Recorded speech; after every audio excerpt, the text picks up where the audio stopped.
नवरंगपुर मुख्य चिकित्सालय विधायक गौरीशंकर माझी और जिलापाल डॉक्टर महेश्वर स्वाई अचानक भावे परिदर्शन करिसेंती।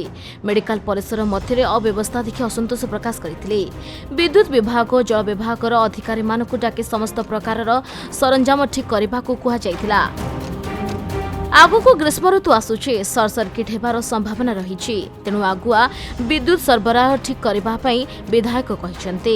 मेडिकल परिसर मध्य मैला आवर्जना देखि जिलापाल बिगिड़ी जाई बीडीओ को तागिद करथिले। मेडिकल परिसर जेपरिक सफा रहिबो ताहा सह रोगी तथा संपर्कीय माने जेपरिक उत्तम सुविधा पाइबे एहा कार्यकारी हेबो बोली विधायक प्रतिश्रुति दैछन्ते।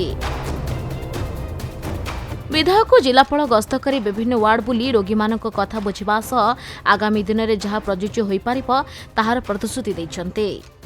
नवरंगपुर जिलापाल नवरंगपुर जो जिला चिकित्सालय अच्छी तार जते रिलेटेड डिपार्टमेंट लाइन डिपार्टमेंट समस्त को डाकिकी आज रिव्यू होता।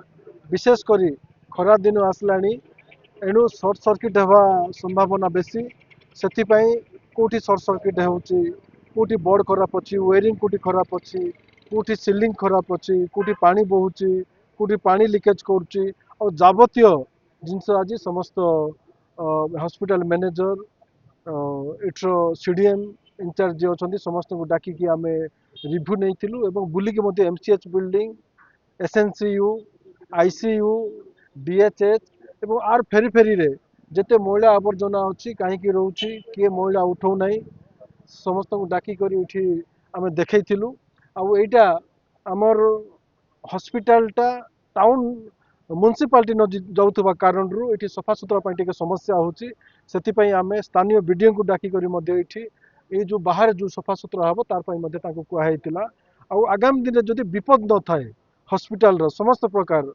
सुविधा थी तार आम कथबार्ता हो जहाँ जहाँ आवश्यक जार डीपीआर दरकार जार प्लानिंग दरकार से निर्देश दी। नवरंगपुर अनिल भत्रांक रिपोर्ट खबर ओडिशा।